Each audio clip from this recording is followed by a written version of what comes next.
Can't find a button.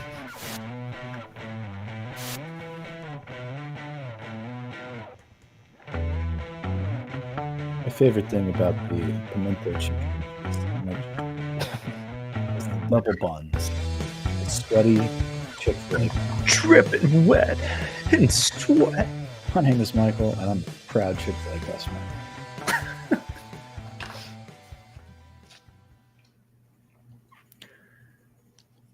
Oh, Grant struggling. What did he do? No, Mike was out. So what did that mean? Alabama almost goes down to South Carolina. Let's break it all down. We got to start over. We can't. We're doing it live. I'm doing it live. Oh, what a disaster for our boy Sam Murphy saying first and not being first in the chat. Like, that's an absolute dagger. Ooh, dude, and the timestamp is the same exact time. So it's impressive. Wow. Wait, I only see one person. Speaking of, I committed for us to go on Sam's podcast Saturday morning of the Bama game. Just FYI, Mike. I didn't tell you that. I have a wedding. Okay, well, you got me. Well, you also committed me to do a podcast tomorrow, and I haven't received the link. I don't know what this is. That's true. I'll look into that for you. I can't do it. Trouble in paradise. All right. Look, we got some people filing in. That's how we, let some people live chat get involved. Pot of Gold, welcome back. I'm Brett, as always. Mike is here. Grant running the board, a little slow on it. Been sipping a little Dr. Pepper and whiskey. That's okay, because we're vibing tonight, boys. They said we couldn't do it. Lane Kiffin built a super team. They're going to score 70. I wish I would have bookmarked all the tweets and group texts and chats that said, Ole Miss is going to score 80. This is embarrassment. Fire Brian Kelly. Fire them all. And look what happened. Tiger Stadium was at its peak. And it was a terrible game. I was sick the entire time. The meme of like my favorite teams playing, oh, I want to kill myself. Oh, look, we won. Never been more accurate. Like, I was contemplating football of like, I spend too much time on this. I need to be a family man on Saturdays. And then Aaron Anderson catches a ball over the middle, and I'm just all the way back in. That catch, the lights, to be honest with you, the imaging, like the cinematography of Aaron Anderson catching that football, and then the camera from the ground looking up at that little cat, man, that scat cat just dancing in the end zone, whatever, just celebrating that victory with the lights in the background. It was epic. And to be honest with you, it's those random moments, right? I mean, you put it in the chat that there's a podcast that wants to talk with us tomorrow about what makes LSU great or whatever. It's those moments that you stick it out, you grind it out for a couple seasons at a time, sometimes way longer than it's comfortable, for those types of moments. And we talked about it going into last week on the podcast. We discussed this is going to be one of those rush the field type of games that it has been building. Not that we should rush a field against Ole Miss. It's bigger than that. It is, we have turned a corner with the side of the football that's been holding us back for multiple seasons. And we have been seeing glimpses of hope here and there, flashes of excellence, but then falling flat at the end when it comes to the win and loss. We pulled it out, and these are the types of moments that suck you right back in to hang on every play, to hang on every press conference, to learn every recruit's name, because you're going to be chasing that feeling. And we got one this past weekend, and it feels good. Yeah, I mean, it just had a special vibe. And look, hand up, the LEDs were pretty sick. Like, I'm willing to come out and take that, because like I was pretty anti. Part of me still hates it a little bit deep down, but it was pretty sick. Like, what a fun night. A game that LSU had no business being in. I was telling Grant before, and we probably talked about it when it happened. That should have easily been a South Carolina replay of we're down 17-0 before we even decided to get off the bus. And instead, the defense made play after play, stuffing them. Obviously, a missed field goal there that helped. But it's like the offense, Brian Kelly's been talking about complimentary football, and even in the post game, he was like, "Yeah, we played more complimentary football." It's like, no, you didn't. Like your offense kind of left your defense out to dry for the majority of this game, and they just answered every time. West Weeks is redshirting the rest of the season. We have that breaking news. Is that true? I can check with Chip in the chat, but I'm getting, unless this is a great troll job, which very well could be, but it's kind of an awkward troll if that was the case. But no, that's interesting news. I mean, We're going to get into the week's discussion here. Yeah, that sucks because I feel like there's a big need for another linebacker to step up, and I guess it's just going to have to be one of the freshmen. But yeah, I mean, there was a time where Debo Adkins looks like a little mini Devin White out there. Very interesting. Yeah, I mean, it was pretty nervous whenever Whit Weeks was potentially going to go out of the game with a targeting call. It's like, well, what are we going to do now, boys? So that's a little worrisome. It sucks that Weeks is West Weeks is injured enough that he's probably not going to play the rest of the year. That one kind of that sucks. Yeah, I mean, it sucks, but hey, we get another year of the Weeks brothers. It'll be fun to see. I think the defense has responded. I think complimentary football. It came around at the end of that game when it mattered the most. And what's exciting is hearing Brian Kelly talk a little bit about the growth of Garrett Nussmeier from this game. And, Brian Kelly likes to play with the media a lot. It's been, he gets to the point, he gets the message. But at the end of the day, he really, he doesn't sugarcoat, but he talks cryptic sometimes. And when he tells you things like, no, I need y'all to pay attention when I say this, like, you don't understand how much growth he had from that one game and bailing us out of that one game and growing up before our eyes. You're going to see a different Nussmeier moving forward. You may see it differently. I mean, Nuss is already a really good quarterback. And I think these are the types of games that make him great. Yeah. Because we need him to be great, right? But I think by being great, what I mean is not feeling as if the entire game is on your shoulders. And he was able to feel a little bit of that pressure relieve itself after, multiple seasons of watching quarterbacks having to bail the team out nonstop.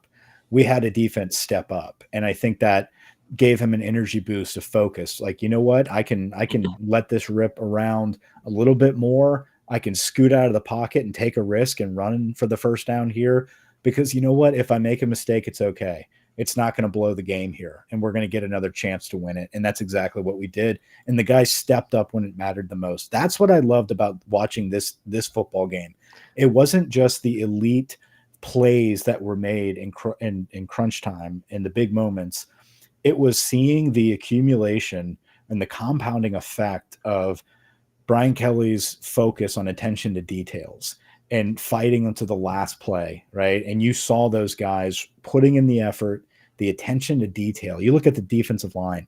Those guys are not in the backfield making sacks left and right at defensive tackle, but their attention to detail and playing their assignment and opening gaps for our blitzers. That's why we're a top 5 sack leader in the country right now. It's not because of the Billies and the Joes.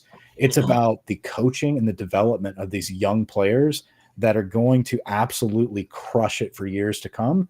Blake Baker's worth every penny. I'm rambling because I've been holding this in. I'm excited. There's a lot to talk about. Well, and look, year 3, Brian Kelly, I think we all thought it would be a little more polished than this. We would be a little more of a professional football team in college. And that hasn't really, obviously first game of the year hasn't been great forever, but that hasn't been the case. And this team has more teams under Brian Kelly play so hard. Like they've never quit. The only game I can think of that we got run out is the Tennessee game. And like every other game, this team's battled back and is down. I wish we could be one of those teams that jumps up 28-0 on Georgia before they blink. But there's just no quit in this team. And it's like these type of games, continuing to win like this is only gonna get better. Like I'm not sure that LSU is going to beat Arkansas next week. I'm not sure they're going to go into A&M and beat Texas A&M. But I'm pretty sure that we're going to be in every game we play in because these dudes don't quit, even if they're the less talented team on the field. They're playing till the last whistle, whatever bullshit cliche you want to say. But it's like they're just never out of it. They should have never won this game. And they just kept battling. Like Brian Kelly said, it's like the offense could have gotten pissed. The defense could have gotten pissed at the offense because the offense wasn't getting anything done. We couldn't get the ball in the end zone. And they just kept battling. And then when the plays needed to be made, we had a lot of drops that kind of hurt. But when plays needed to be made, guys stepped up. That throw to Aaron Anderson in the end zone. It'll be on highlight reels forever. It's that's like a Skylar Green back of the end zone against Georgia back in the day. It's those types of plays that change the season and quite frankly change the trajectory or reaffirm the trajectory and the path that you're going on right now as a program. I think those are the moments that it happens where the talent finally catches up with the discipline and the attention to detail, and you're starting to see it come to fruition. You're starting to see guys like Aaron Anderson make game-winning touchdowns. You're starting to see Kyron Lacey's confidence come through and actually catch the football, right? Because he's so confident in his ability and the timing was perfect. Yeah, we're looking at the play right now. Just elite. Absolutely elite. There's just no one open. When he throws the ball in the sky cam view, when he lets the ball go, you can't even see Aaron Anderson because he's right behind 28. And it's just such a good throw. I mean, how good is that route, though? How good is that leverage to be able to, like, he was behind that defender. That's how quickly he got out of that break when that ball was thrown. There's just so much trust. Put it too. There's trust there. Like he knows that it's going to be 12 yards. It's not 13. It's not 11. I know you're going to be there and I'm just going to throw it. Most quarterbacks in college football with a 4th and 5 there would have tried to scramble and figure out something, either run it or try to make some scramble drill throw. And instead, Brian Kelly said it was the 3rd read. I don't know if that's true, but to sit in there on 4th and 5 and, your season's on the line and to trust your guy to go make that throw, that's just big time stuff that like carries over. Don't let this team get hot. Like I was thinking about it today. Sure, throw Texas out. I think if LSU played Texas 10 times, whatever, it's like maybe LSU gets one. Every other team in the country, maybe we can talk about Oregon or even Ohio State, but every other team in the country, this LSU team can beat them a couple times out of 10. Like this team can hang with just about anyone in the country, and this team could also lose 2 more times this year, and I wouldn't be stunned. Absolutely, and I think that is the part that everyone needs to continue to be honest with, is that there's still a lot of flaws here, right? And I think, but we saw a game that we knew is possible, and I think that's the validation that we're all waiting for. Of like, yeah, sure, we still might not run the table from here on out and go 11-1 and be a number 2 or 3 ranked team going into the postseason, right? Like I'm not. No one's expecting that here. But what I would expect in year 3 is to make the playoffs or be in that conversation of that's a top 12 team. They're in the postseason conversation. And then you build on that, right? You missed the boat last year. You didn't make the right defensive hires, adjustments, whatever happened. You missed the boat with an elite offense. This was the season now where it was not a rebuild, but you're going to have some holes. And we're seeing those holes. But you're seeing how coaching, development, and the right timing can still win you the big games against really good football teams. Don't get it twisted. Ole Miss's defense has some big dogs there. Like they're a well-coached defense, and that was no Ole Miss of old. That is a well put together Ole Miss defense with a very talented roster, and they held their own, if not more. They were making plays, they were adjusting, and we were doing what we had to do to keep moving the football. We have to be able to run the football. If we have any chance, if we have like it's on film now, like everyone knows what we do, right? They know that we're dangerous through the air. And if you let Nussmeier sit back and have all the time to survey, he's going to complete the pass. He's going to move the chains. We have to be able to get some of that pressure of a running threat, right? And right now we just absolutely do not have that. And there's a couple instances where it's like, dude, it's the same interior O lineman kind of getting blown up in the backfield. Like every time the run is stopped, we are taking the handoff and there's somebody in our face immediately where they don't have time to read that zone and make it open up and make the appropriate cuts. I will say Caden Durham is absolutely the better running back.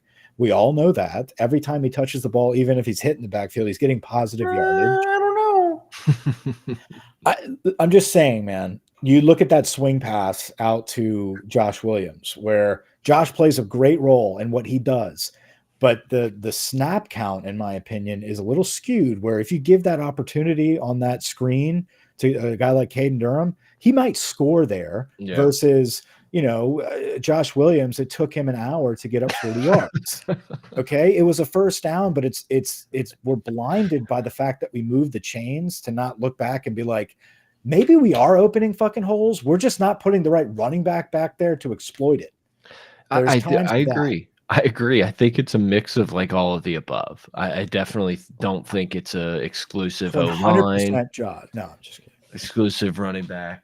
So I was telling Brett, I didn't realize this going into the game, and I'm sure it's skewed because of Ole Miss's schedule, but they have the number 1 ranked rush defense in the country after our game. So I'm sure it was still similar going into the game. They only averaged giving up 66 yards a game. Now, that's no excuse. Obviously all of your points are valid. No, it's an excuse, boy. I mean, like they're disruptive up front in the run game, and they are the number 1 rush. Yeah, I know. What I'm saying is I didn't realize they were actually the best to create holes, and we should be able to run the freaking football, dude. No, I agree. That's what I'm saying. It's not an excuse. That's why I said it's not an excuse. I didn't realize that they were the number 1 ranked defense until right before you hopped on. I looked it up and I was like, holy crap. I didn't realize they were actually statistically that good. And I mean, they tore our ass up, especially our center and our right guard, But on the contrary of the O-line, and I'm sure y'all were going to touch on this, the pass protection is kind of unreal. I don't remember a time where, even when Burrow was, in the Burrow made a lot of that offensive line. Like they're really good in pass protection. I think Nuss does a great job of getting out of getting the ball out quick and kind of maneuvering. As much as I'm going to shit on Will Campbell this season with the running game, Burrow had Big Dick Deculus. We got Will Campbell in pass protection. Like Will Campbell is like that. The pass protection has been elite. This game in particular was absolutely elite. Those guys were all year, 2 sacks the entire year, and both against South Carolina, who has a good defense or good defensive line. They've done their job there. It's time to get your hand in the dirt and get some tough yardage. That the physical tough yardage football, you're not going to win any championships if you can't do that. That it's just one of those deals. You can get pretty far being an elite 7-on-7 team, but when it's time to really like get physical in there, like we need to be able to do that if we're going to win some big games. We won a big game, right? And I think a lot of that had to do with the defense, and then Nussmeier being an absolute beast. We need one of these receivers to get healthy, because it can't just be Lacey and Aaron Anderson, or you start flexing out Trudez Green and making him a fucking wide receiver and just letting it rip to that kid. Confirmed today. Brian Kelly said they're already in the process of getting him in the mix at wide receiver / slot. There you go. Slot receiver. So receiver. Have him on a linebacker. Good luck. Run a slant. Shield yourself. Shit. So, like his touchdown was beautiful. But even with him in there, and he can fly too, so he can take the top off the defense as well. It's kind of a crazy talent. Like he looked really good on that RPO touchdown. It's like, is that DK Metcalf? Like, who is that? Yeah, true freshman. Like, imagine this kid 3 years later. Like, he might be a DK Metcalf. But imagine when Moffitt gets his hands on him. What's gonna happen, dude? I've been waiting. It doesn't look like it's going to be Samson. I think you get your opportunity in a big game and you don't run the play, you don't make the right break. Dude say, and he pissed down his leg. I mean, he just looks like he's a scared dog. So you're going to see Trudez get more playing time receiver there. But, you know, I really, it sucks that I'm getting sucked into this. But like, man, I really want Chris Hilton back. Like, I want to see even if it's for 3 games. Yeah, like I really want to see somebody that type of speed just get open and Nuss just bomb. Like Nuss is trying to bomb it every play. He wants to fucking show off that cannon. He's getting a little, you know, I haven't had meth in a couple weeks. Yeah, like I haven't been able to really just let it go. It almost fucked us. But that's what we know with Nuss. He's Brett Favre. Like he is going to be elite, but he's also going to fuck you if you can't have a good defense. I was driving home from soccer practice, and I kind of came up with the take of like, now would be the ideal time to bet Nussmeier for Heisman, because before this was obviously before the Ole Miss game. But if like we go in and win it, you're one Boise State running back injury away from being right there in the mix. If you're a playoff team and Nuss is doing what he's doing. And I just totally forgot to like send it out in the world. And as that game's playing, I'm like, thank God I didn't say that. Nuss looked terrible.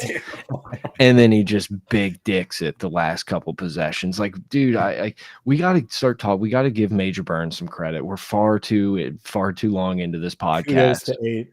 Hands off to 8. To talk about Major Burns, Weeks, Zy Alexander, all of them, but we'll get there. We're gonna get there. I think as a whole, one major point I want to make too was the defensive game plan. I thought, you know, you obviously had 2 weeks to prepare. I felt like we had guys in the right position for the first time not the first time, but like wherever Burns was playing, it was the right spot. You know, wherever our linebackers were, it was the right spot. The safety rotation. We brought corner blitzes. That's what I'm saying. And then they all knew what the fuck they were doing. Yep. They all were in the right spot. There was no and we made the tackles. The cornerbacks were coming up making tackles. Zy and Woodland made good open field tackling and creating chaos for them. And then lastly, as fast as Ole Miss's offense runs in terms of, you know, getting to the line and snapping the ball, that was the most impressive discipline I've seen in terms of having our guys set and lined up and not trying to say, oh, you need to go cover him. The D-line needs no hands on hips, no confusion. There was no – we were lined up before their offense was half of the time. That was just impressive, and that's coaching, and that's something that last year was impossible, unfathomable to see from the defense. So if you need any confirmation that every penny that defensive staff is worth it, you go watch the Ole Miss tape. Yep. Yeah. No, I mean, it can't be stated enough, and it's happens all throughout college football, but LSU felt like every possession, dudes were looking at each other, pointing like, I thought you were supposed to be there. There's just none of that. All of these dudes, I don't know if we talked about it on pod or if it was before the podcast, but like Whit Weeks isn't thinking out there. Major Burns wasn't thinking on Saturday night. They were just playing football and like knew what they were supposed to do and just played fast as hell. And it's like so many freshmen come in and play, and they're playing super fast. This is going to be the least talented Blake Baker's going to have. Like, this is the least talented defense Blake Baker's going to have at LSU. It's like it's just going to keep getting better. Well, that defensive line is going to be the foundation for what's to come, right? A couple freshmen, three freshmen got in on the D line in the same drive. They're all in there together. We've got Evangel's defensive end with Gabe Relaford, big boy at the end there, playing his position very well. He creates a holding call because he did an elite move against that tackle and just completely beat him. You move inside, you got Ahmad Bro from Ruston, and then you got Dominic McKinley from Acadiana. You got Louisiana Rams guys, true freshmen playing defensive line, big time recruits, big time players that are getting incredible experience in big time games, and they are doing their job. They're creating lanes. They are playing reckless. I mean, like, they are flying around. You look at the effort that this team is playing with. Whit Weeks to force that fumble, that punch, to get that ball out, that half of the stadium, I don't know, but I think our stadium, our fans were like, let's review this. But Ole Miss's sideline and all them, they had no idea what was going on. They thought he was down and that, we're reviewing something else. There was a timeout. I don't know what happened. But then all of a sudden we come back from break and it's like, no, we're reviewing a fumble here. And you go back and you look at the effort play by that tackle. I believe it was Penn and it was Weeks, but Weeks comes in and punches that ball out. That is a monumentous moment that in years past, you might see them whiff at that tackle or, just Penn already had him wrapped up. So why would I come in here and do anything? The effort, the extra effort was there. And that is the difference between winning and losing. It's those types of moments. Stole 3 points there. Effort, but they're playing so fast and so free. They're making the plays that those types of athletes should be making. So it is so exciting to see the defense turn a corner. I think this is going to be the standard of how they perform moving forward. I don't think this is a fluke. I think that this defense is finally at a point where they believe in each other. They understand the strengths of their team. They understand what they're being taught to do. And now they have seen the result and they're going to keep performing at this level. I mean, kudos to Major Burns. You trust your coaches when you keep getting put in spots to make those type of plays, then you really buy in to what's being sold to you. Then you got young guys, Xavier Adkins in there, Devon Keys was in there a little bit. You've got these young linebackers that are playing fast as well. Adkins came up and made a great tackle in space, tackling in space. It took a few weeks for us to get to that point where we're confident in it. But now we've got guys like Ashton Stamps and Zy Alexander coming up and wrapping up at the line of scrimmage, doing corner blitzes, making interceptions, multiple picks. Zy Alexander has arrived. Like the guy that we were hoping to start seeing when he transferred from Southeastern, we saw gradually become that guy, and then he immediately got hurt. Like we saw him start to develop, then he got hurt. He has slowly rehabbed himself back, and now he's back into form. That's a great staple to have at that corner. You have Major Burns finally figuring out his role. The coaches have done a correct job of putting him in a position to succeed, and now he's got it. I guarantee you Baker and Olsen are having a beer watching the film being like, we did it, man. We finally figured out, he probably doesn't drink beer, but we finally figured out how to utilize this kid and get him to understand what we're teaching him. And they put him in that position to succeed, right? Even his coverage on Trey Harris, even the coverage on Trey Harris that he had, that was a sick catch. Yeah. I don't blame Major Burns for that at all. He was all over him, right? Listen, do we have some talent issues with Sage Ryan and Gilbert? Yeah, absolutely. But to your point, Brett, this is the least talented team on defense that we will see under Blake Baker. If that Major Burns shows up every week, hello playoffs. Like give me Penn State. Like give me Miami. If that's the guy who's going to show up and be a legit force at that star position, getting after the quarterback, knocking balls loose.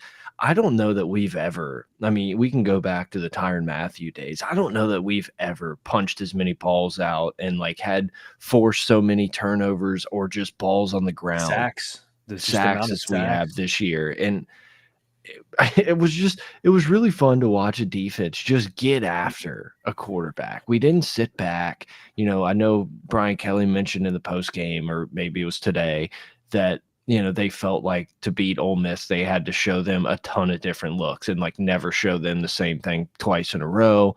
And it's like that just goes back to everyone being on the same page, communication, blah, blah, blah. It's just, I don't know, man. I don't know that I've ever seen an LSU team tackle that good as they did that game. I can't come up with like more than one or two tackles that I remember us missing the entire game. And dude, we gave up 460 yards, and we're like, this is the best. But that's the way offenses are going to be. No, I know. And it's like, we're not saying that this is the most perfect defense, but no, this is what we hoped for. We could get to. Like, let's make some plays. Let's get some stops. And we did that and more. But we're getting, dude, the sacks that we are getting, the havoc that we are creating. It's because the D-line is doing their job. And so all of this pressure that's in their face, you rarely see it from Bro or McKinley, right? You don't see them dominating the quarterback, but they are creating so much space for guys like Swinson and Weeks and Burns to just eat, man. And like, dude, Braden Swinson, this cat could skyrocket in the draft, man. He's making himself a lot of money. That's Kevin Peoples. Like you hire the best defensive end edge rusher, specifically an edge rusher coach, right? And you're able. Swinson was shit last year. Yeah. Like Did he have? He Well, had he 2 didn't do sacks. anything. He didn't do 2 anything sacks. all year. He was non-existent, non-existent. It's unbelievable the And all of a difference. sudden, he's the best edge rusher in the SEC. Potentially, let's call it. Let's say he's on All-American watch. Like he's going to be on one of these All-American teams if he keeps doing this. Mm-hmm. So that's that positive trajectory. Does that mean we're going undefeated? No. But does that mean that we are building in the right direction? 100%. That's what validates it here. And to Grant's point, it's like, sure, man, they gave up 400 and whatever yards. LSU gave up back-to-back touchdowns in the middle of the second quarter. I think Ole Miss scored with about 5 minutes left in the second quarter. They made 2 field goals the rest of the game. In the last 35 minutes of the game, they made 2 field goals. Hats off. We're going to win almost every game we play if we give up 6 points in the second half. Half of the yards were in the first quarter where they didn't get a single point, missed field goal. You can have all the yards you want. Turnover on downs. Got to get in the end zone. 26 points against one of the better offenses. So, but it's the clutch defense. So we throw the interception on our own side of the field. And then we stop. But then the defense nuts up. They nut the fuck up, and they stop them on downs. Terrible play calling, in my opinion, on Ole Miss side. But the defense nutted up and got out of there with no points given up. So, but if you've been studying tape on LSU up to a few weeks ago, that's the play. Yeah. You just fucking run it up. We're not going to stop that type of surge, but we did.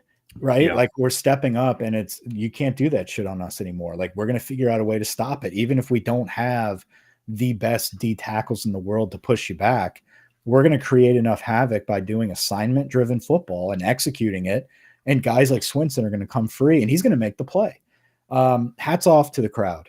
We talked about the LED lights, whatever, but the screaming, the atmosphere through the television, it was deafening. I mean, if I had to watch that bubble butt ref run off to do another review and not have to hear like what he was saying because it was so loud, that was out of control, man. No one left. And no, that's why looking at the schedule, it's like I feel way more confident about beating Alabama at home if we have that type of environment than going on the road these next 2 weeks. Yeah, that's the season. That is the difference between not only making the playoffs, but being like a top 5 seed, possibly getting a bye if you can make it through the next 2 weeks unscathed, because you're going to beat Alabama at home. That's going to happen with this football team, especially if they're riding a high after beating Arkansas and A&M on the road, knowing that this big win at night against Alabama essentially locks you in. Yeah. Alabama looks pretty good. Look, dude, come on. I'm not watching the all 22, but I've seen multiple times. Ole Miss's defense is far better than Alabama's defense. I think Shane Beamer even mentioned it after the game. But apparently Alabama just runs like the exact same defense and just says like, we're running this cover one robber. Good luck. If you're going to come into Tiger Stadium and do that, I fully believe that Garrett Nussmeier is going to absolutely dice you the fuck up. Like if you're not going to disguise shit, if you're not going to bring a bunch of pressures, if you're just going to kind of sit here and say like, well, we got the better athletes, good luck. Like good luck is right. And also a good luck if they lose at Tennessee, Alabama's done. Like that locker room is toast. That's going to look like Ed Orgeron year 2 or year 3, whatever, when everybody's like, yeah, I'm sitting out the year. I'm hurt. I'm going to the portal. Like that will happen to Kalen DeBoer in Alabama if they lose to Tennessee. So that gives us even more fuel to just pound it on them whenever they come into Tiger Stadium if that happens. They have at Tennessee, Missouri, LSU. Like they're God of South Carolina. Missouri's kind of frauds, but yes. I mean, shit. Tennessee might be frauds, but yes. Might be. Alabama. But against Alabama also frauds. Tennessee hasn't scored a point in the first half in 2 weeks, which is kind of absurd. Heupel will figure that shit out for Alabama. I am confident. I mean, I would hope so, but I am confident Tennessee is going to pull off that upset. That game is 2:30 at Tennessee. Tennessee, because it was Tennessee where they won, and then at Bama last year. Is that right? It was 2 years ago that they. Yeah. Yep. To circle back to LSU before we dive off, I feel like there's still so much LSU stuff. Yeah. God, does it make me happy to just camera pan over to Lane Kiffin doing some like Debbie Downer, just like Jim Halpert face. Like, God, does that make me happy? For all the people Lane is calling, such a bitch, dude. Lane is such a bitch. And I've been I know. historically one of the biggest He Lane runs dick because we've been riders starving around. for offense, and it's like I would love to have what But he's building there. He's in-game bitch. He's in-game bitch. But even like post-game bitch. even like his locker room shit, he's like, all right, guys, we just yeah, do it for your brother. He's like a young, cheesier Brian Kelly, to be honest with you. Yeah, it's just I don't know. He just has that look like it makes me it's got a little Urban Meyer in him where like I put so much into this game I might pass out on the sidelines. Like yeah, but Urban thought he was like the general in World War II. like Urban really thought he was Urban had a lot of like Harbaugh is but what I mean is like he gets in his press conference and he's like he's so drained that he can barely even like explain to you that he thought there was a PI that they should have got. Like it hurts him to even like be able to explain that to you. For all the people fire Brian Kelly. Brian Kelly's a punk. Like bring in Lane. Like is that what you fucking want? To never win a big game and to always fucking complain. It's like that was missing. You remember in the first quarter, or maybe it was the second quarter, when the reporter's like, "Are you going to go for it here? Are you going to go?" It's like, excuse me, probably not. Like I was waiting for him to give like a little wink, like it's probably going to kick it. Like yeah, it's just so funny. Like you're not going to have access to my genius. I'm not. There will be a time where I'll be back in on Lane. Like I don't think I can ever quit Lane, but like I'm kind of tired of Lane's bullshit to never actually get it done. Dude, he's way too whiny. He never gets it done. His teams are soft. He's like Randall from Recess. Like he's so willing to give it out, but as soon as it comes back at him, it's just like, oh no. It rubs off on his quarterback Dart after the game with the hood on, like he's the Grim Reaper or something. Oh, I loved it. We took his fucking soul. We took South Carolina's soul. South Carolina still almost beat Bama, but we took South Carolina's soul. Dude, literally the definition of like where your dreams come to die, like physically and mentally happened to that kid. Yeah, he's like, I don't know. He was dumbfounded because of what we did, what the fans, again, kudos to the fans, and what that defense did to him. I mean, he's a circle back. Like 2 years ago when Dart came to Tiger Stadium to play, it was probably the best defensive performance under Matt House. But like the 2 times that dude's shown up, he's gotten the shit kicked out of him. Yeah, like that 40 has stomped him. That game 2 years ago, we probably hit him harder and more than we even did this week. So like that dude probably has nightmares about Tiger Stadium. You remember back in like, I don't know, it was probably like 08, 09, something where they did like that little ESPN, like, oh, what's your toughest stadium? Like the toughest crowd you've ever. They're always like, it's definitely LSU. Like Tiger Stadium, like if they did that with fucking Lane Kiffin and his boys, like next year, like because they're so bitch, they wouldn't admit it like a week later, but like a 12 months later, Dart's never setting foot in Baton Rouge again. No, oh my God, no, he'll fly around. Wow, what a game! I still can't believe like wait, you know what we forgot today? What?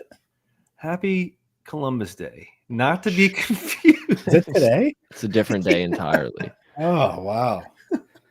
I can't believe we missed that. If we had our soundboard, if we had our studio today is Columbus we would be nailing that. Whenever Mike moves back with the Columbus Day drop, we'll make its triumphant return. Dude, I'll be back, and we're gonna. We almost had. So we gotta kept find a studio. Or Was there anything else really pressing, important about the game? No, I mean, I think we gave the defense their praise. Like the defense was awesome. The offense showed a lot of grit. Like that was not a great offensive game. Would we have gotten penalized if Garrett Nussmeier threw that football? No, I think the game's over. Once the game's over, it's over. Because what's his name? T-Bob said that. They were like, "Oh, you slammed your helmet after the Tennessee whatever debacle," and he's like, "No, it's once the clock hit zero, whether it was all bets after are the off. fact, you can basically do whatever you want. I will say I was a tiny bit terrified when Whit Weeks gave old Dart the Allen Iverson step over that they were going to get like some 58-yard untimed down field goal attempt.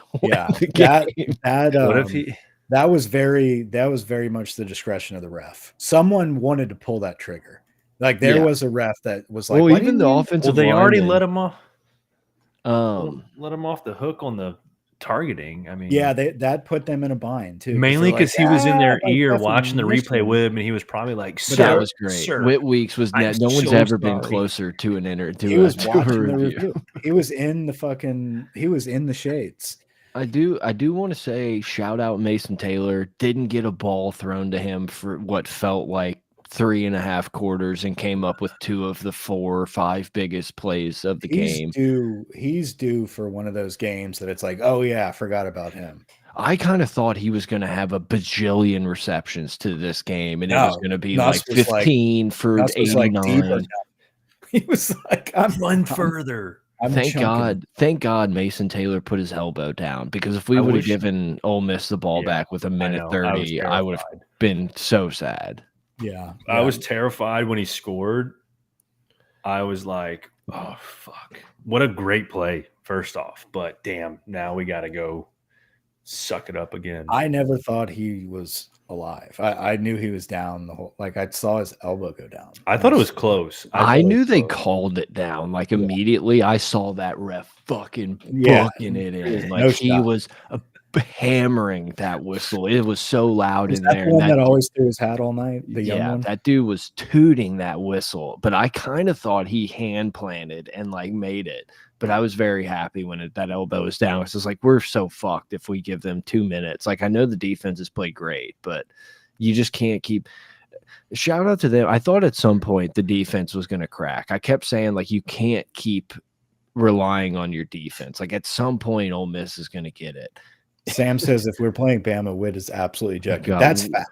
Whit would have been put in fucking protective custody. Like they would have probably handcuffed him out of the stadium if that. And they tried to make up for it with the horse collar. That guy was like, God, that was bad. That was a little soft, huh? Yeah, like, that was rough. Suspect. It's like you can grab the jersey from behind, but you can't play in the pads. You can't. That's a horse collar, but you can grab jersey.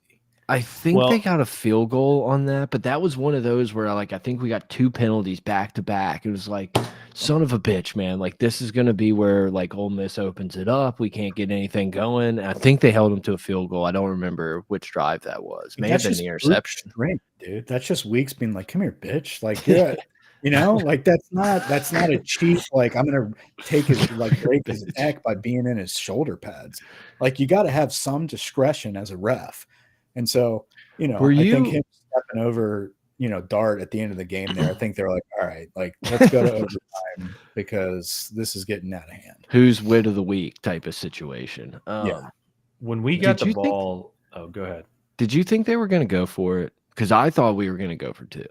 That whole drive, I was like, if we score, we're going. I thought we were because I haven't really seen a lot of variation in what Kelly does. Like, you're talking about at the end of regulation. Yeah. Yeah. Are you talking about Ole Miss or are you talking about us? I'm talking about us. Yeah, I'm talking about us. Like I felt as if Kelly, I've seen him go for 2 before. I've seen him go for 4th downs when he never should, and he continues to do it. Like anytime we get our ass, like we shoot ourselves in the foot, he's very much like, nah, like if we just executed it this way, it would have worked, and I'm right. And we're gonna do it again. You know what? Why don't we hand it to Caleb Jackson on 4th and 5? Yeah, and oh my God, I was reading his lips on that. Apparently, he's supposed to go up the field, and Nuss was not supposed to read any. There was no read there. Yeah, it was just hand the fucking ball. And like read it and held it for like an hour. And it's like, all right, cool. You gave him. That was his only carry. I love that BK is willing. And then they were like, all right, thanks, Caleb. Yeah, BK is itching to get in Nussmeier's ass like at all times. Now that it's out in the open that they can do that and he accepts it, and that media's like, oh, cool. Like apparently Nuss is cool with it. He's like, come here, motherfucker. Hey, look, BK. Little squeak. No, but he what the fuck are you looking at? Yeah, he's like, what the fuck are you doing? But no, I thought we were gonna go for 2, and I was very scared because I was like, this isn't gonna work. I did not think there was not a. I mean, I want to say it's single inkling. I was pretty positive we were kicking it there because of the momentum. There was too much time, and you give yourself another shot in overtime. Like I'm with our you. defense We was have playing not so good. To Michael's point, and everybody else, for some reason, that environment, like I just couldn't tell from the television, I guess, but like the feeling is like an objective viewer. It's like Brian Kelly's going to go for 2 here, but apparently everybody in the stadium, I was reading on the message boards, they're like, no, like you could feel the second Aaron Anderson scored, we're going to overtime because no one's stopping. Right. Like no one's going to be able to stop this. That's how I felt through that drive. And even on the 4th down to Taylor, that was the first 4th down we convert. I think it was Taylor, whoever caught that. 4th that and was 7. On that play, I was like, this is it. And I was not even nervous because I was like, it doesn't matter. Like, it is what it is. And then boom, we get it. And then I'm like, okay, we're going to win this game. We're not going to have to go for 2 now. Like, the pressure's off. That was the toughest. That was the hardest play of the game. In hindsight, I'm like, that makes total sense. But in the moment, I was like, no, this is because the crowd is going to try to do a Bama part 2, and it's not going to work. It's nice to know that Brian Kelly's not just aggressive for aggressive sake. Like he legitimately, uses analytics, whatever bullshit, but like he feels how the game is going. Because like you said, I thought we were going for 2 just based on like historical data. It's like when we're in this position, when we think we can go for 4th downs, when we score against Alabama, we decide we're putting the ball in our best player's hand.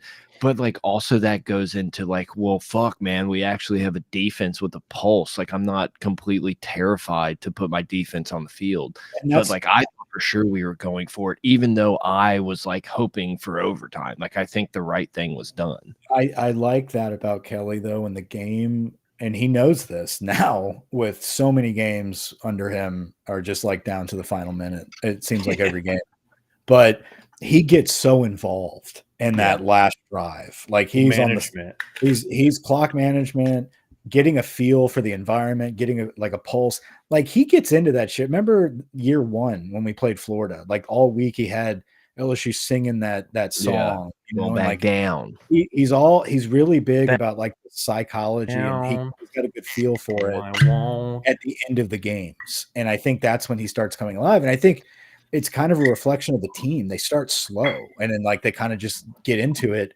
and really start making plays when they have to. And it's a reflection of Brian Kelly. I feel like he kind of just glides around the sideline, just kind of ho-hums. And then the 4th quarter, he's like, I mean, you saw the play before, like the 3rd down play when we ran it with Josh Williams.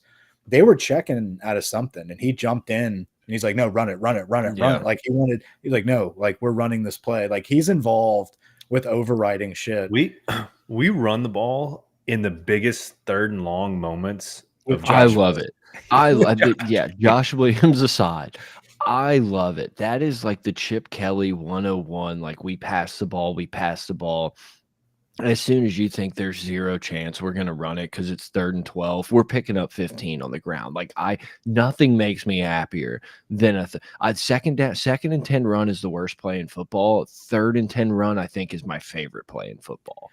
Yeah, because when it works, it's just like, whoa, you feel it's like a double 1st down. You're like, are you kidding me? You let me run it down your throat on 3rd down, you idiots. And it's also the personnel doesn't change. So it's like watching us run a draw with Deuce McAllister when you have Alvin Kamara on the side. Oh, gotcha.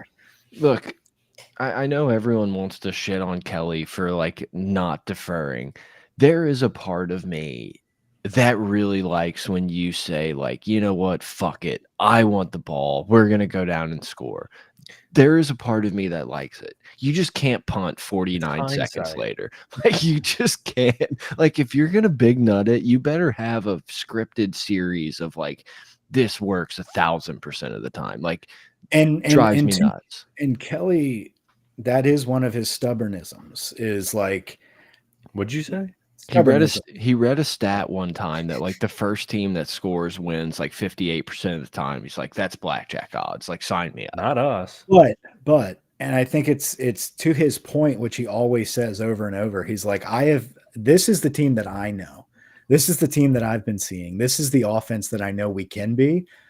It just hasn't translated for whatever reason in games. And now it finally is starting to. And that's what's really good. But it also is going to make him stick to that and be like, no, I'm taking the ball every time now because we've turned a corner. But at the end of the day, it's very frustrating as a fan to sit back and be like, dude, I understand you don't trust your defense is what it is. You don't want to start 7-0 before the game starts. You don't want to start 7-0. You bet on your offense over your defense until they can prove you otherwise. Unfortunately, your offense has not been ready to go in the first quarter. Almost ever. All season. Almost ever. The other thing is, how do we win so many tosses in a big game where he has to make the decision to take the ball? Why don't we just lose the toss? And how nice is it going to be, though, when we do turn that corner and we come out, we march it down, and we punch it in? Because we have been so close multiple occasions when it works, and you're just like, what the fuck just happened within the 10-yard line? The most important – you can't run the ball 1 yard all of a sudden. Like all of this notion about we can't get a yard on 4th and short is because that's always what happens on our first drive of the game. And it just sets the tone and for, it sticks in your brain. Oh, we're weak. We're going to pick up 7 yards on first down and get stonewalled twice. But now we have a defense that we can trust, quote unquote. I mean, who knows? The most important coin toss was the overtime coin toss where we did defer. I mean, if he would have said, give me the ball in that scenario, shit on him until we're blue in the face. He saw what his defense is capable of. He saw the moment. But at that point, we stopped them. Yeah. We stopped them. We stopped them every drive in the second half. And once we did hold them to a field goal, I was like, we're going to score in 2 plays here. The momentum is so heavy. And going into overtime, if they would have some kind of way scored a touchdown, did you think we would have pulled a Bama go for 2 in overtime, being that we just didn't do it in regulation? I think statistically, like the smart move is to go for 2 in that situation because you start to lose control of your own destiny a little bit in the second overtime as the team that won. Because do you have to go for 2 in the second? Right, you do, right? I think that's the new rule. And then after the second, it's just 2-point conversions. So it's like, do you want to run your 2-point play first and then let Ole Miss? I really think as college football kind of gets used to the new overtime, like you will see more and more teams of like, well, hey man, we're just going to put the game on our hands right here. Like I think that's the play. I really do. Yeah. What a game.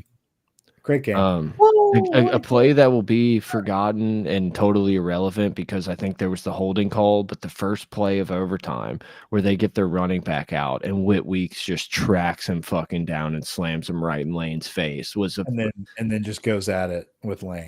Yes. Apparently Lane was like jawing him during the game, like getting in his face too. So, and there was a picture of pregame of Lane, like pretty much in the end zone, like staring down Swenson. And they were like, he was talking shit. And Swenson's like, oh boy, didn't say a peep or something. That's not what he said, but that's how I read it. It was very funny of like Lane just like taking notes. Yeah. Little bitch. What if after he sacked Dart at the end of regulation, if he would have just stood up like this and just started? No, oh my God, no. No brandishing of weapons. Start just like fucking slashing, dude. Like he's gonna just throw up a shell. That's what he would do. A clay. Throw up the shell, catch it, and then shoot a clay. That's yeah. He probably could. No, I think it's funny though because that just shows you Lane Kiffin's his maturity. His maturity. Very active on social media, and these kids are aware of who he is, and they want to make a scene with him. Like they want to go fuck with Lane Kiffin because they know Lane might end up saying some shit back to them on Twitter or something.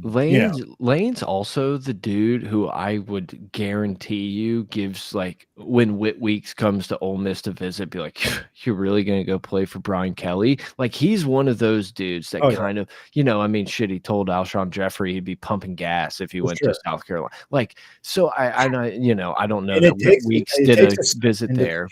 Like that type of coach. Yeah, like for you to be like, no, you're right. I'm going to play for you. It's like you gotta watch your back with those type of guys. And shit, some of them hit the portal before the team plane lands down in Oxford. So, well, for a guy like Quinshon Judkins to be like, yeah, fuck all this. Like, I'm going to Ohio State. It's just interesting. Yeah. What a game. Huge win. Like I said, we can talk Arkansas preview. It's just not. This game is going to be a close game in the fourth quarter. I trust Nussmeier. I don't know that they have the offensive power to maybe keep up scoring wise with LSU, if I'm being honest. But I don't really have a feel on this game. If LSU lost this game, I would, at the end of it, I'd be like, yeah, I mean, that sucks, but that feels right. That's I think it's going to be. I think we are going to clearly look like the better team, in my opinion. I think A&M scares the shit out of me. That's going to be the hardest game for sure. And I think Arkansas, though, I think this team, and maybe I'm wrong, but I feel like this LSU team looks at this as like, we're excited about Ole Miss, and that's amazing. But our season wasn't this game. This is not the end of our season. And no, I agree. And I think we have kind of groomed a room of kids. I think we've groomed some kids here. Shout out the liberals. Shout out Terrace Walls. I think we have developed a culture in this room with these young adults that it's disciplined is what I I'm agree. trying to say. No, I agree. Their attention to detail and the little things are more important than, hey, we beat Ole Miss and we can just roll in Fayetteville and be fine. So we've just seen how hard it is to win on the road. The coach, Brian Kelly, for 3 years has been like, it's so hard to win on the road in the SEC. And we're like, dude, fucking win. We're LSU.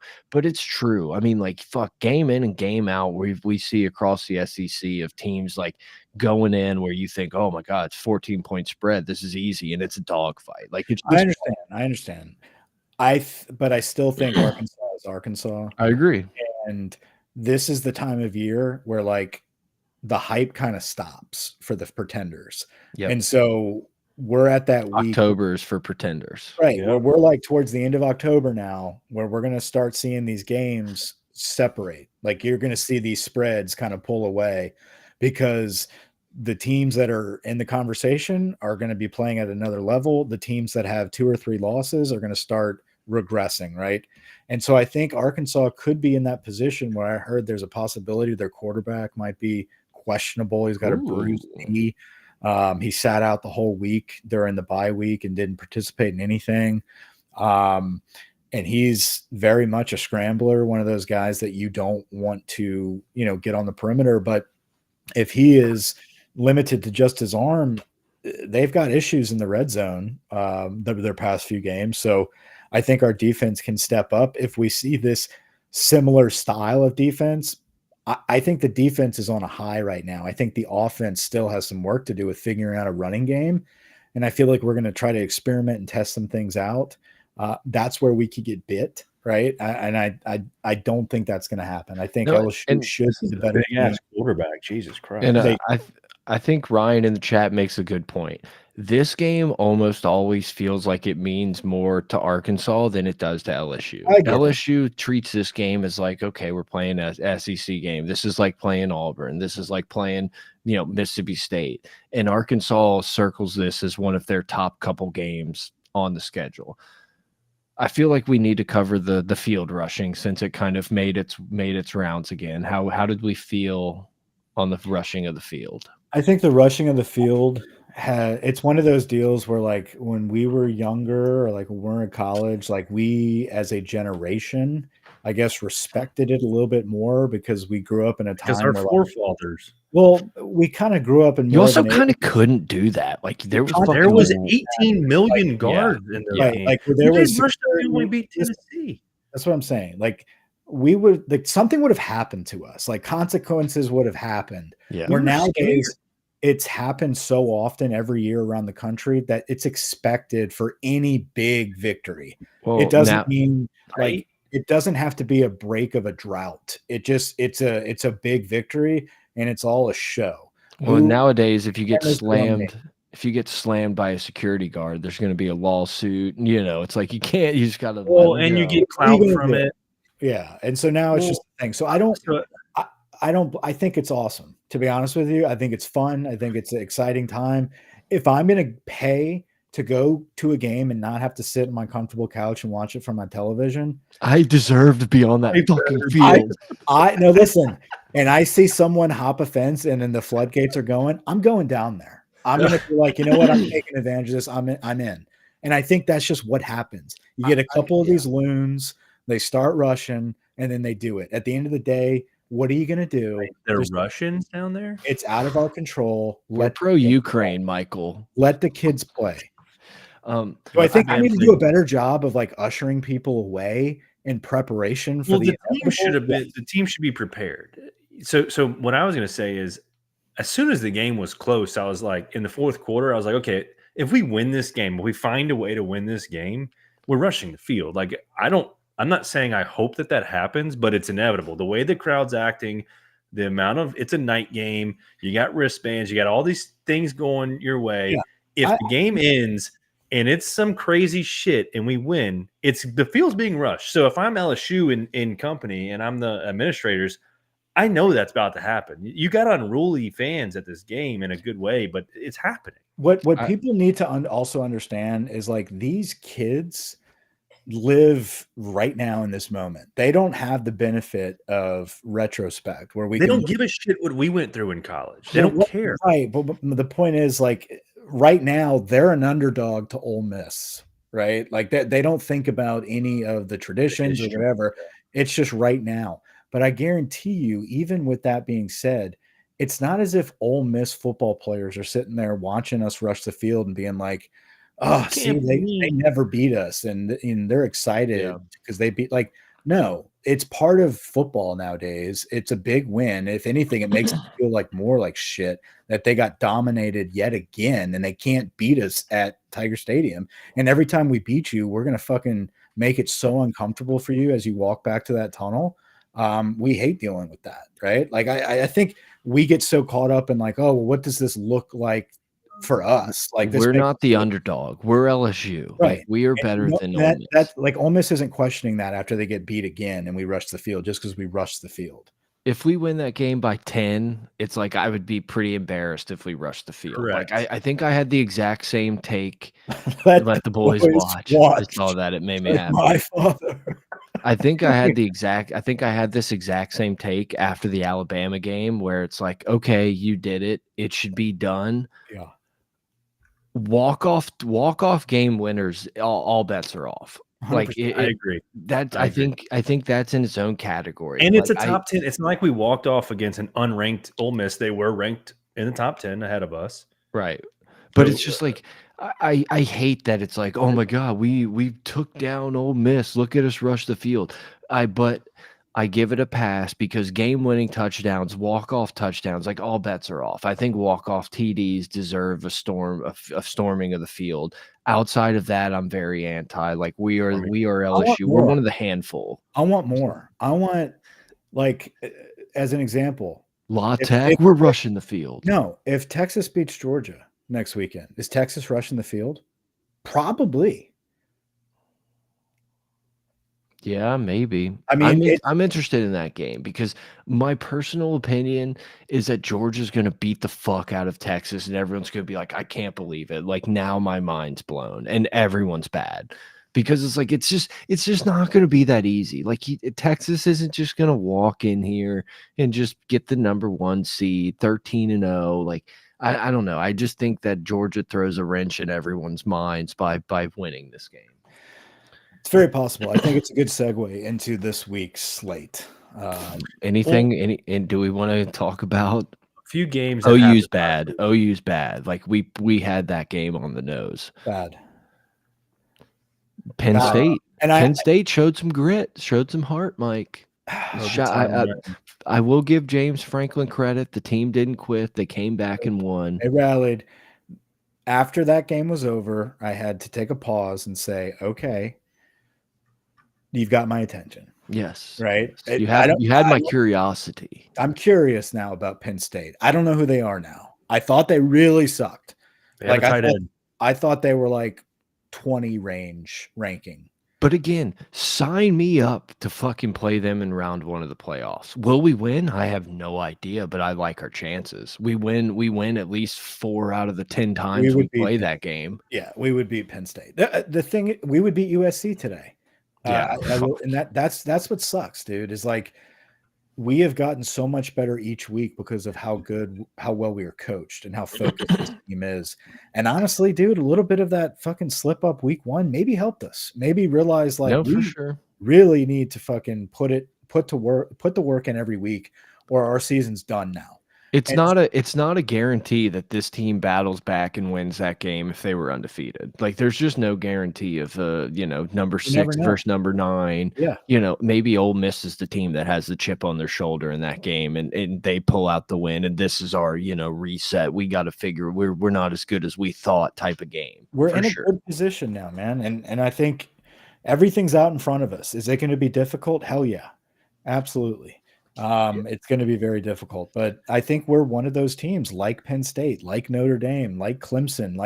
There's a lot of these one-loss teams that kind of slipped up early that have started really, really moving forward and playing good football. So they're in the conversation. That's what makes this expansion really exciting. As much as I was against and talk shit about the 12-team playoff, this is fucking fun. It's because we're expecting upsets now. It's like, when so many more games matter. I thought that the big games wouldn't mean as much. And you could say Alabama, Georgia doesn't mean as much. Shit, maybe Texas, Georgia this week doesn't mean as much. But there's 2 to 3 more games a weekend that have like serious dire implications for college football now. And it's fun. Like I've very much enjoyed it. I think it came at a perfect time. I think if this was 6 years ago 8 years ago where Kirk Cousins and Michigan State's the 4th best team in the country. Maybe that wasn't the time for the 12 team. It timed up with the transfer portal and NIL and this new generation of kids aren't sitting on Alabama's 5 stars aren't sitting on Alabama's bench for 3 years to play. Right. Like they're going somewhere else. It's an equal playing field where any given Saturday, whoever gets in the playoffs, they actually now but it's more than 4. Not because there was 4 teams. It's just more than the usual crop of teams that have a shot. This is not a year where in the BCS era or the normal 4-team era that I would think LSU is a national championship, has a real shot. No. But because of the 12-team playoff and because of what you say, Mike, of if we play this team 10 times, how many times we beat them? It was me. We had. Yeah, it's all I said. Mike definitely said it.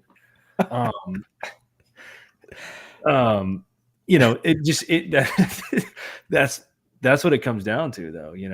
Yeah, no, it's any given Saturday type. Yeah, it's any given Saturday, and that's the fun part about the playoff is like you're not looking at the top 4 teams, even though they catch a bye. That doesn't mean that when that second round rolls around that they're just going to skate into the semis. I've seen it in NCAA. I've been playing week in, week out my dynasties, and the teams with the bye, they don't always make it. Absolutely, and to Sam's point here, when you look at the rankings.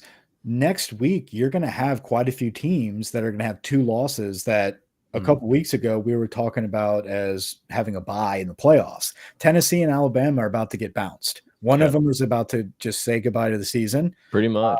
And then if Georgia loses to Texas, they're going to say see you later as well. And then maybe. If Tennessee beats it hard and Bama has 2 losses and they're out the door, Tennessee – I think don't they still have Georgia? Yeah. The thing is, it's still in still play Georgia. Who? I can look. Tennessee. I think so. The thing is, yes, they play Georgia. It's 3rd to last game of the year. So that creates we're still putting has 2 losses. Yeah, and you've got a 1-loss Tennessee team playing. You're still putting the at-large. SEC and Big Ten get 3 teams is what everyone assumes. But there's 4 undefeated Big 12 teams. That throws a wrench in the plan. And the ACC is probably the odd man out. The ACC is going to have Clemson and Miami. Yeah, I don't know that necessarily Georgia would be out, but my argument to that is if Georgia beats Texas, all hell breaks loose because then everyone's a 1-loss team pointing finger guns at each other. I hope it's not just a wash. All right, clean slate, reset. Bama's number one. They looked great against Tennessee. We got to rank them. They're getting a bye. Yeah, LSU drops Ohio State, Georgia, Texas. There's so many teams that can linger. I mean, I think Texas A&M is a perfect example of like you got a tough game against LSU, and then you kind of have a really as easy a smooth sailing SEC schedule as you can imagine until you play Texas to end the season. It's just there's just so many teams alive. And you got these random Big 12 squads all of a sudden that are starting to like become little annoyances of just like, BYU's good, Iowa State's good, Kansas State's good. Like all these like, oh, these teams are all good. Well, the more we hype them up, Boise, like one of them's only going to have like one loss. Yeah. And then we're going to have to fucking deal with that. Right. The committee, we're putting things back into a committee's hands again for those 3 or 4 at large, not 3 or 4. Well, technically, dude, this is the other thing. Know what to do past number like 6. Well, now with we've never had to do this before. With so much losing, so we say that the conference championship game winners don't necessarily matter, but those are automatic qualifiers, right?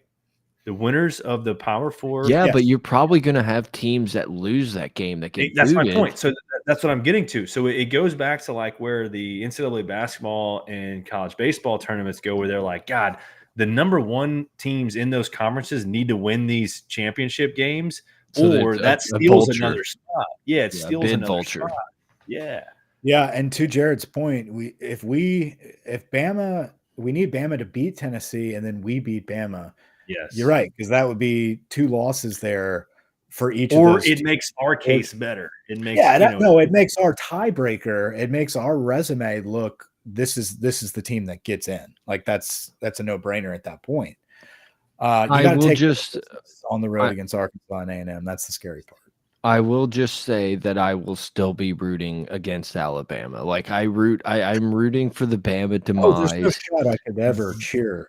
That much I'm rooting for the Bama demise, that much less, and barely less than LSU's success like this year. Yeah, because at the end of the day, I just don't want to see those ugly asses in the playoffs. Nothing would because hurt me more they're going to than them fuckery. All of a sudden, they're going to win. They play Penn State. It's like, well, obviously, Bama's going to fucking out athlete Penn State. Like, oh, their semifinal team. Like go up against and see Tennessee take a couple playoff wins, and then get bounced by Oregon or some shit, then have to deal with Bama possibly getting in. Like that gives me chills thinking about. I don't want to think about that. They're not. They're frauds. They suck.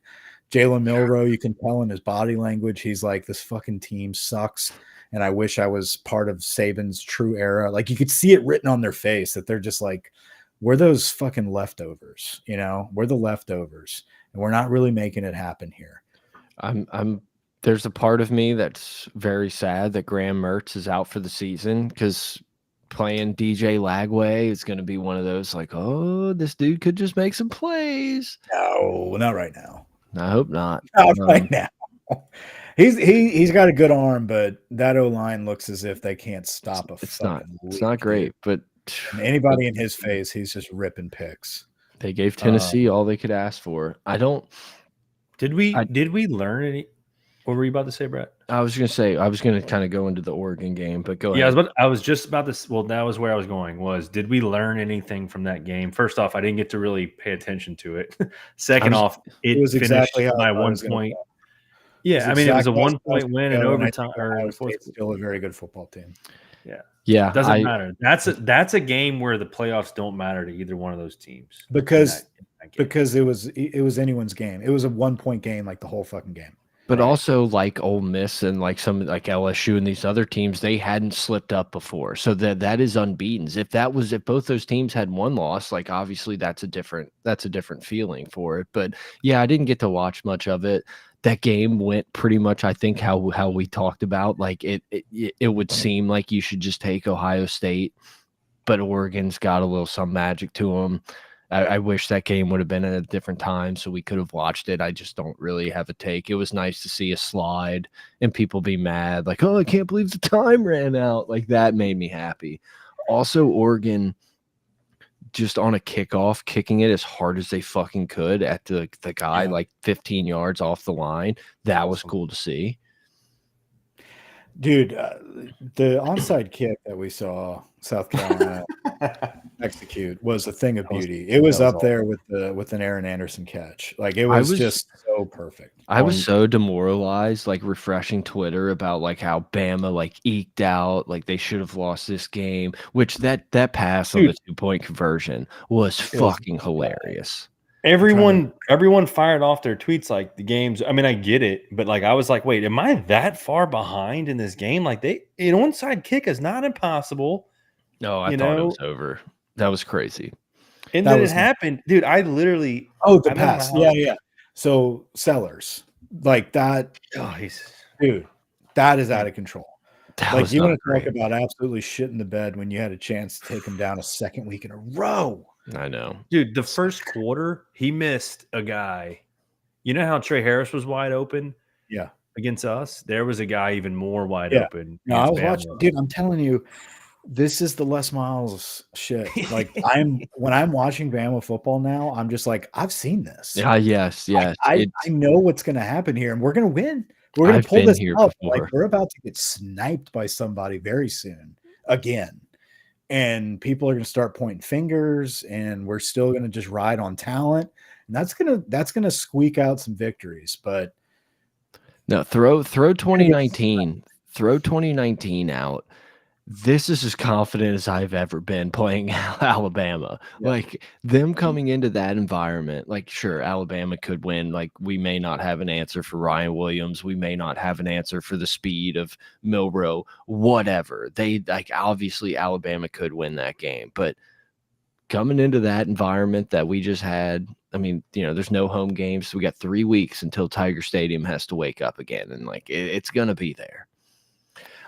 And Sam just put that in the chat. A lot of people were saying, like, do we really think they would have called a safety on that if that dude takes a knee in the end zone since he like caught it going into the end zone? I just don't know that would have been like, oh, safety, let's go to OT, which would have been the best thing that's ever happened to me, I think.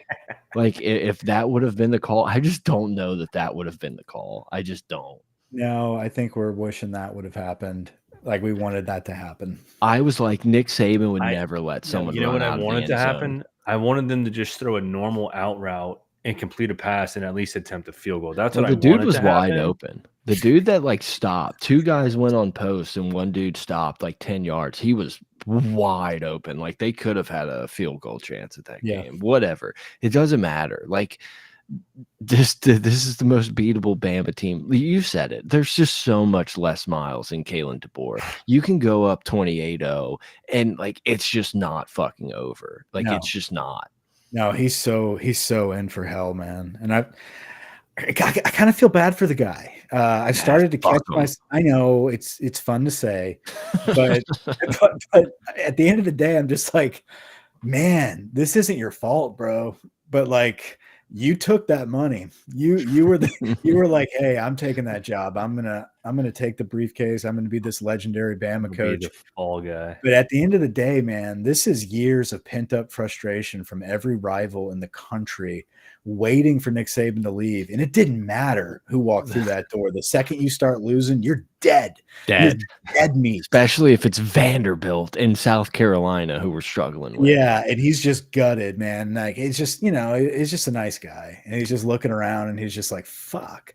I kind of got to the top a little too quick. The only thing, and we can look ahead to next week, this will take 30 seconds, but watching Cam Rising on Friday night was what are we doing?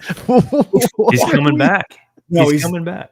They said he got granted. No, they said he's granted an 8th year. Yeah, and he's going to get his doctorate. And he's not playing football, dude. He can't move. Dude, it's time to work at Enterprise, my guy. He's like, he can't do it anymore. And we're still, Utah still tried to trot him out to see if he had some magic left. It fell for everyone to bet on. It was like every play, he was like, I'm going to labor myself out of this pocket and I'm going to throw this 10-yard pass 7 yards short. Oh, it was bad. It was so hard But to watch. he was on the money with his decision making. Like he was Guys were open. Guys were open. He was fucking, people were open. He was drilling it in there the best his little heart could, but it didn't work out. It did not work out. And then immediately after, he's done again. He's I just don't understand how you can't like be like, buddy, your night's done. Like, I don't care if our backup's thrown 7 picks in the last 2 games. Like, you can't. Brother, give him a shot. You can't. You can barely get the snap. Yeah, I don't know. It was rough. He's got every pad under the sun. Whatever. He looks like Keanu Reeves in The Replacements. It's like, let's get the 40-year-old quarterback out to be a scab quarterback. Yeah, whatever you can buy. Yeah, he sold out the wall at Legends, man. He just fucking got draped up, Choppa style. So yeah, he's done. Cam Rising is done, and Cam Rising's peak. He had a good little run, and then he got hurt, and he never recovered. We'll always have that Rose Bowl. Yeah, I was expecting big things from Utah. They're officially dead. What do you know about Iowa State? Like, I feel fraudulent that I've been headfirst into college football, and all of a sudden I'm like, wait, they're good. Let me. I watch Big Ten games that I have no idea is a Big Ten game. Like, just none. Who the fuck's in the Big Ten or Big 12, whatever the fuck the name of the conference is? It's like it's everybody else. It's like you're watching. If you don't know the conference that they're in, it's the Big 12. Like this week, Oklahoma State at BYU. You're like, oh yeah, I guess that's a conference game. Like, it's just I don't even think about the Big 12. Good luck to them. You'll get your one team in. Like, I don't know. I can't tell you. But why? But Iowa State's like fucking. Aren't they like number 7 or some shit? 9. Look at their schedule. Let's see what gauntlet they have left. Well, this is the Big 12. If anyone is wondering, I mean, it makes sense. It does make sense. And then all of a sudden, you're just like, wait, UCF in Houston, Cincinnati, Utah.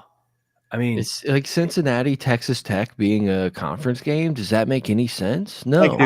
It makes sense to me. TCU's there? Yeah, TCU, Baylor. Like, I think Houston, basketball, right? Like, Houston's in there now. Imagine flipping on UCF BYU. Like, who the fuck are we watching? It's honestly not weird to have Arizona in there. That could be. I could see them being. Can you imagine someone just dialed into a Big 12 podcast every week? All right, we got Arizona, Colorado, formerly Pac-12. Yeah. Big news coming out of Baylor. Dave Aranda has turned the defense around. Houston and Utah have similar logos. They're playing this week. You settle in for a late night Arizona State, Arizona game. It's rivalry. There's hot chicks everywhere. And you're like, oh, fuck, this is the same conference as fucking Mike Gundy, who had to do his press conference over Zoom today because his cattle headbutted him. Yeah, and the stands always look as if like that's a true story. I didn't make that up. No, it was great. I was just riffing. No, I know. I was just making sure everyone was aware that I didn't just pull that out of my ass. That is a legitimate thing that happened today. Jesus Christ. Well, they also look as if they give away their tickets to like Walmart, or like they just go around the community and they're just like, hey, come on. Like they pan to the stands, and it's like all these different types of people and like Walmart style hoodies and shit. It's like they're not really fans of the team. They're just all just kind of there at the game late at night. Something fun to do on a Saturday night in the middle of Oklahoma. You know, like let's go, or in the middle of fucking West Texas. Let's go to the Red Raiders. Holy shit. Hey, give me a second here. Can you go to Iowa State's schedule? This is it. Okay. If you would open your eyes. I can't see. You got it on like mini features. It's late night. 200. So their schedule is literally probably the most ideal Power 5 schedule you could imagine. Holy crap. Yeah, I mean, they're not. I just maybe this is why we were confused that they're ranked 9th. Because look at what I'm saying. If the fucking committee takes a 1-loss Iowa State over like a 2-loss LSU, I'm just gonna fucking lose my mind. Dude, they could very well go undefeated, which would be great. I guess that's good because then they lock up a spot that was Yeah, already they like the guaranteed. spot and they just get bounced in the second round. It's like, I don't know. So this is BYU, LSU on a neutral field. What's the line? I don't know. You need them to go down. Well, here's the thing. Like, what is Kansas State and BYU's? Because they only play Kansas State. Kansas State already has a loss to BYU. Dude, Gary just fucking going off about Miller Moss. Like, I said it in the group chat, but man, did I get hit in the nostalgia flipping it on the Penn State USC game and Gary just throating Miller Moss. Like, God, did that bring back some nostalgia for me? I was like, is this Alabama? Is this Greg McElroy that like I'm hearing about right now? Yeah, trying to get in early on USC. Well, wait, does the Big 12 they have to have a conference championship game now, right? Yeah, I think it's the best two. I don't think they have. Yeah. I don't know. So then it's okay. I so then can't well, here's what's gonna happen. You're gonna have BYU and Iowa State both undefeated because this is BYU's remaining schedule. And then Cam Rising's gonna come fucking limping out with his crutches. Not on my watch, Utes. Yeah, they're gonna snipe somebody. Ute up. Jesus. Yeah. So you're gonna have Iowa State and BYU as your Big 12 championship game, and so they're both going to get in. Fine. They're both going to get in because they're going to both be in. If they're both undefeated heading into that game, then I would be out in the playoffs. If BYU and Iowa State are both in the playoffs, I'm out. And then what do you do with Kansas State, though? If that's who Barry Alvarez and Condoleezza Rice just keep picking up Big 12 teams. Yeah, if that's who Barry Alvarez and Condoleezza Rice think deserve to be in, who am I to say they're wrong? Yeah, who am right. I? Those are our elected officials. Who am I? You know, they have no interest in this. It's completely biased. It's like the people rewriting the Harry Potter series and have admitted, I never really was into the book. Texas Tech. Well, shit. Texas Tech does still play Iowa State. That could, I don't know. So, here's the problem with the Big 12 is they're not doing what the SEC is doing, and like the shitty teams are not beating the teams that are undefeated. Yet we need that to start to happen. Let's go back to the slate of games. I got to pass out in a minute. Yeah, we're getting there. Miami, Louisville at 11. Miami's a 4-point favorite. Feels like one of the few remaining games on Miami's schedule that kind of should be in balance. I don't know what to think about. Not gonna lie, I haven't really looked at Louisville. I've just blindly been like, yeah, they're not bad. Yeah, Louisville's one of those. You're like, oh, they beat this team, not bad. And like, oh, they may kind of suck. Actually, they lost to SMU, or was it SMU? Yeah, they lost to SMU like 2 weeks ago, and barely beat Virginia. Yeah. But like, whatever, whatever. Auburn at Missouri. Auburn sucks. Missouri's kind of fraudulent. So like, I don't know, maybe Missouri's only 4.5-point favorites, which means we probably need to bet Auburn. Damn, this Nebraska-Indiana game could be interesting, actually. Yes. Because all of a sudden Indiana's like, hey, we're good too. Like, I don't know what's going on with them. That's teams you need LSU just with the way the schedule is going to be the remainder of the year. You need Nebraska to beat Indiana here. Yeah. To get that. Be guaranteed. But then does Nebraska deserve a spot? Yeah, Nebraska starts fucking maybe, but you just need all these. You need the decision makers to make decisions. Dylan Raiola, get in on the Heisman odds. This is a big game. East Carolina Army's undefeated too. Big game. That's what happens with the playoff. Everybody. Alabama, Tennessee. There you go. Implications. 2:30. The signs. These are the signs, Mike. I'll be singing Rocky Top all day. I don't know what's going to happen. I could see Alabama showing up for the big game. Tennessee's looked average at best. Like, their defense is pretty legit. But, like, Tennessee's due for one of those random big wins, though. Yeah, I just want to watch, like, a close game. Go Tennessee. I don't know. I would bet Tennessee, but I hate Alabama. So Notre Dame and Georgia Tech. That's what's the spread there? 11, which is kind of crazy.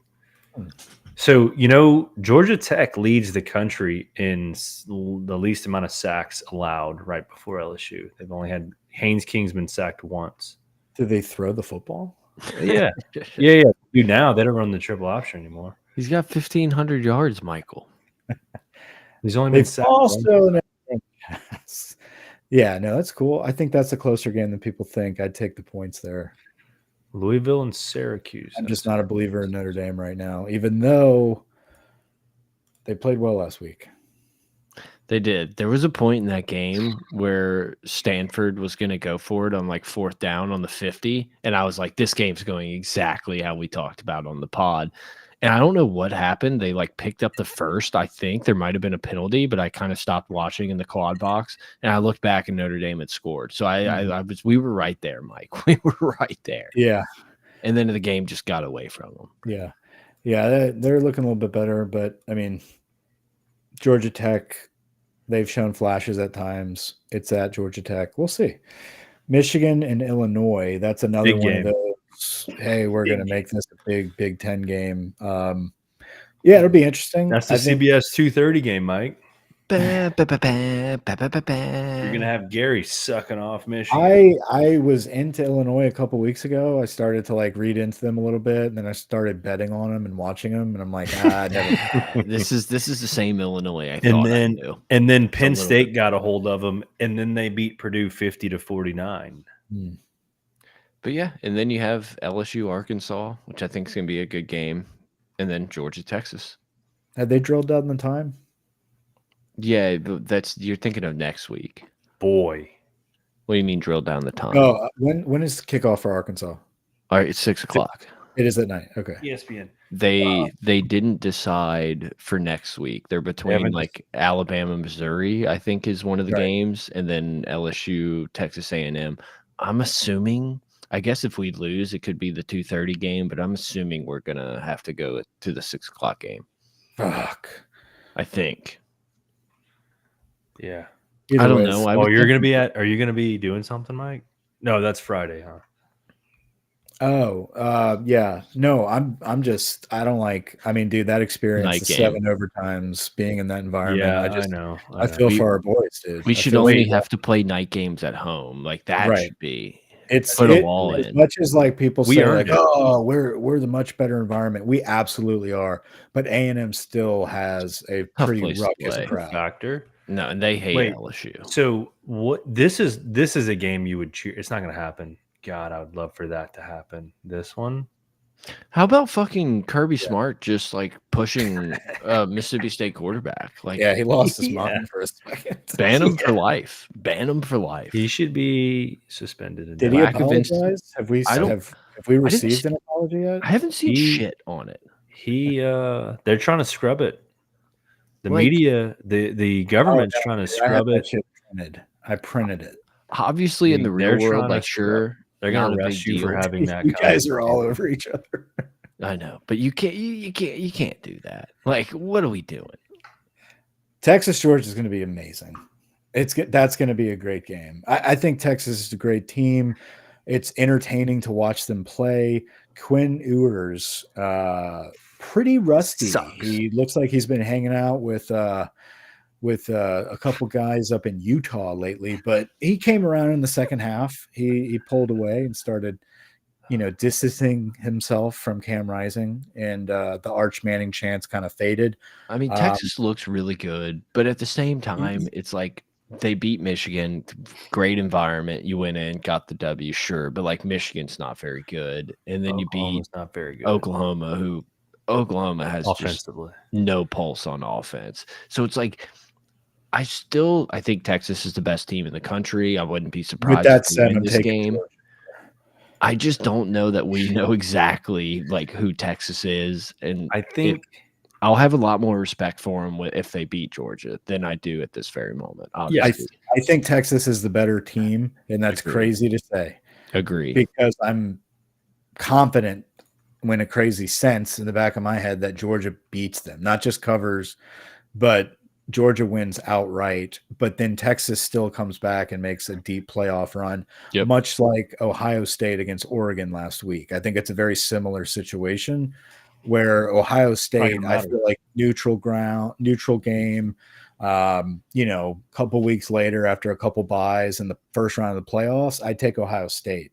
But with this situation, I think Georgia pulls it off here. This is Dude. Georgia's "the rumors of my demise have been Yeah. greatly exaggerated" game. Yes. How does Texas?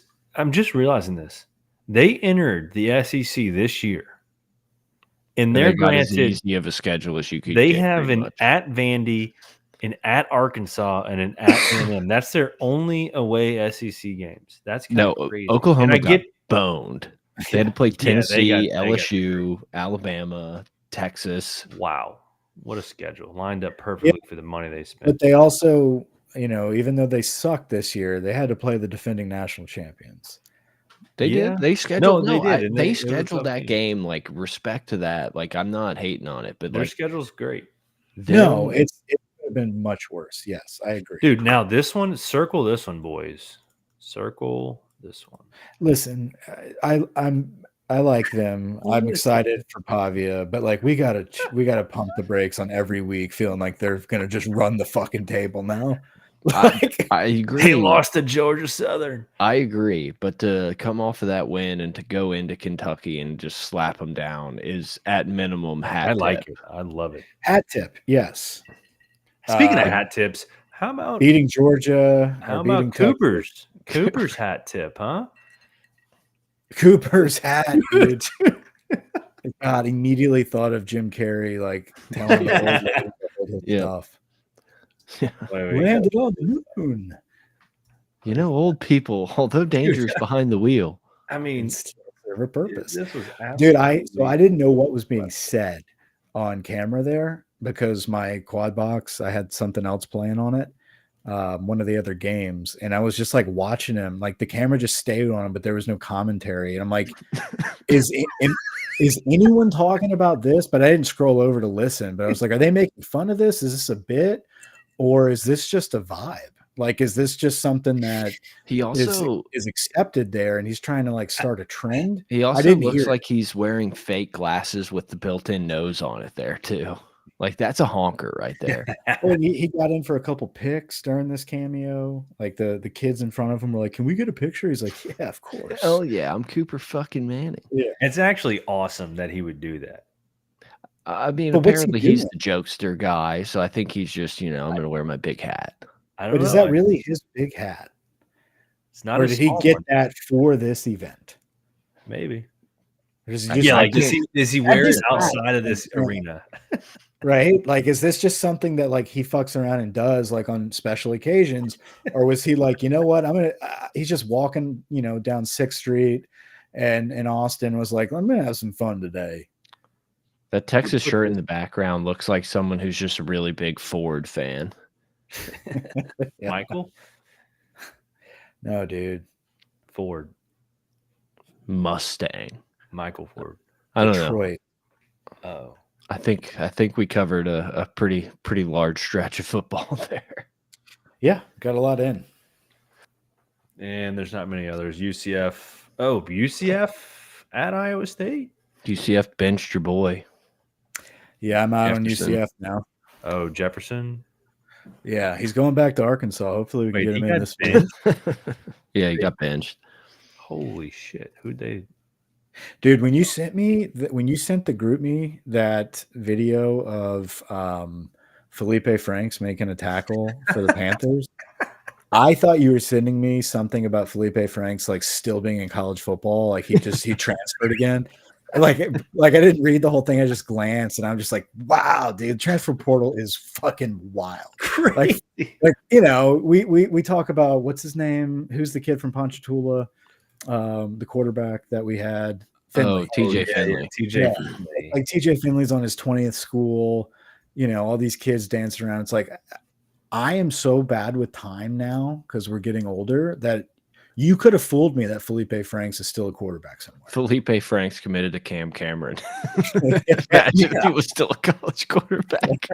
That's what went through my head when I saw that tweet. I was like, wait a minute.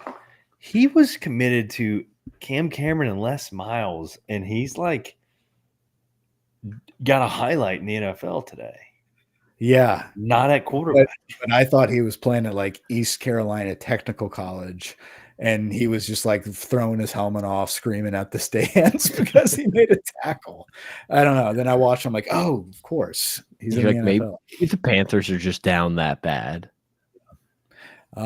Should be an exciting week, man. LSU pulls it off against Ole Miss once again. Phenomenal victory.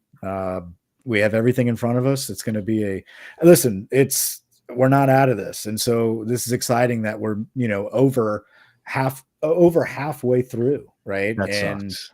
Yeah, but like we're in it. We're still excited about the season, and we still have this glimmer of hope that we're talking football and, around Christmas time, Yeah, having 2 losses here would be a pretty big bummer. We're less than half. We're halfway for the regular season, and then there's at least 4 more games. So we're less. I wasn't talking about halfway. Like we're less than halfway. How many games do we have left? At least 7. 7. We've played 6.